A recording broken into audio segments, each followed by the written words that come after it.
నేటి యువత క్రీడల పట్ల మక్కువ పెంచుకుంటే చెడు వ్యసనాలకు దూరంగా ఉండగలరని పాత పాల్వంచ 46వ డివిజన్ కార్పొరేటర్ కొత్వాల విమలాదేవి అన్నారు.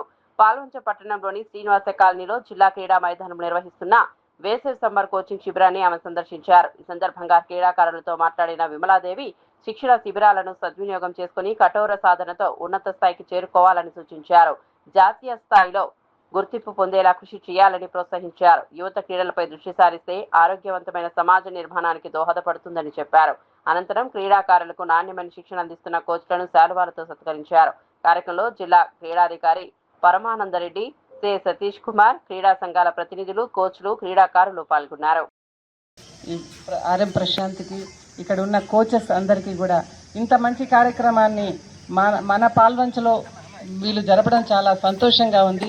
ఈ చిన్నారులను చూస్తుంటే నాకు అనిపిస్తుంది, మేము కూడా ఇట్లా ఉండి మా వయసులో ఉండి నేర్చుకుంటే మేమెంత డెవలప్ అయి ఉండేవాళ్ళమే అని నాకు అనేది అనిపిస్తుంది. మా పిల్లలకు కూడా ఇలాంటి అవకాశాలు మాకు రాలేదు, మా పిల్లలకు కూడా రాలేదు. ఇందులో అమ్మాయిలు, చిన్నపిల్లల అమ్మాయిలు, గర్ల్స్ ఉండడం నాకు ఇంకా హ్యాపీ అనిపిస్తుంది. వాళ్ళ తల్లిదండ్రులు ఇట్లా ప్రోత్సహించడం, ఇంకా చాలా ఆర్చరీ, అథ్లెటిక్స్, టెన్నిస్ అన్నిట్లలో కూడా పంపించడం చాలా హ్యాపీగా అనిపిస్తుంది. మన పాల్వంచలో శ్రీనివాస్ కాలనీలో ఈ కార్యక్రమం ఏర్పాటు చేయడం గత 2-3 సంవత్సరాల నుంచి నేను ఫోటోలలో చూడడమే కానీ పరంధామరెడ్డి గారిని కానీ వీళ్ళందరినీ చూడడం, ఈ గ్రౌండ్ని చూడడం ఇదే ఫస్ట్ టైము.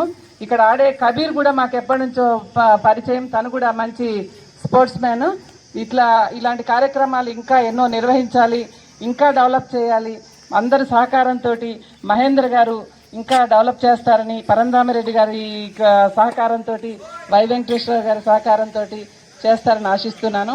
ఇక్కడ కలెక్టర్ గారి గురించి చెప్పాలంటే జితేష్ పాటిల్ గారు ఈ రంగంలోనే కాదు, అందరినీ అన్ని విషయాల్లో కూడా ప్రోత్సహించే మనిషి. అలాంటి కలెక్టర్ మన పాల్వంచి వెళ్ళిపోవడం చాలా బాధాకరంగా మాకు అనిపించింది. ఇళ్లలో ఉండే హౌస్ వైఫ్లకి.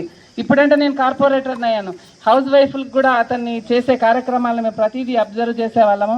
చాలా మంచిగా అనిపించింది. ఇట్లాంటి కార్యక్రమాలు ఇంకెన్నో ఇంకా ముందుకు సాగుతారని ఆశిస్తూ ఒక చిన్న మాట, మహేందర్ గారు మాకు ఎప్పటి నుంచో చిన్నప్పటి నుంచి మా అన్నయ్య మహీధర్, వీళ్ళిద్దరు కూడా అన్నదమ్ములు. చిన్నప్పటి నుంచి మేము చూసేవాళ్ళం. ఇప్పుడు అన్నయ్య ఇక్కడ వచ్చి ఇక్కడ కార్యక్రమం పెట్టడం, మన సొంతూరుకి ఇంత డెవలప్ చెయ్యాలి అని అందరు వెళ్ళిపోతుంటారు. ఇక్కడ అయిపోయిన రిటైర్డ్ అయిపోయిన హైదరాబాద్ వెళ్ళిపోయి సెటిల్ అవుదామా, అక్కడ వెళ్ళి సెటిల్ అవుదామా అన్న ఆలోచనలో ఉంటారు. సొంత ఊరికి ఏదైనా చెయ్యాలని తపనతోటి చేయడం చాలా సంతోషంగా అనిపించింది. ఇక ఎప్పుడైనా రిటైర్డ్ ఉద్యోగులు ఉన్న ఊరికి చేస్తారు. ఇలాంటి వ్యక్తులను చూసి ఇంకా అందరూ కూడా అదే అభిప్రాయంతో స్థిరపడిపోయి వాళ్ళ కృషి, వాళ్ళ సేవలను అందిస్తారని ఆశిస్తూ ఇక్కడ నన్ను పిలిచిన మీ అందరికి కూడా ధన్యవాదాలు తెలుపుతూ, ఈ చిన్నారులు కూడా భవిష్యత్తులో ఇంకా మంచి ఉత్తమ క్రీడాకారులుగా ఉంటారని ఆశిస్తూ సెలవు తీసుకుంటున్నాను. Thank you madam.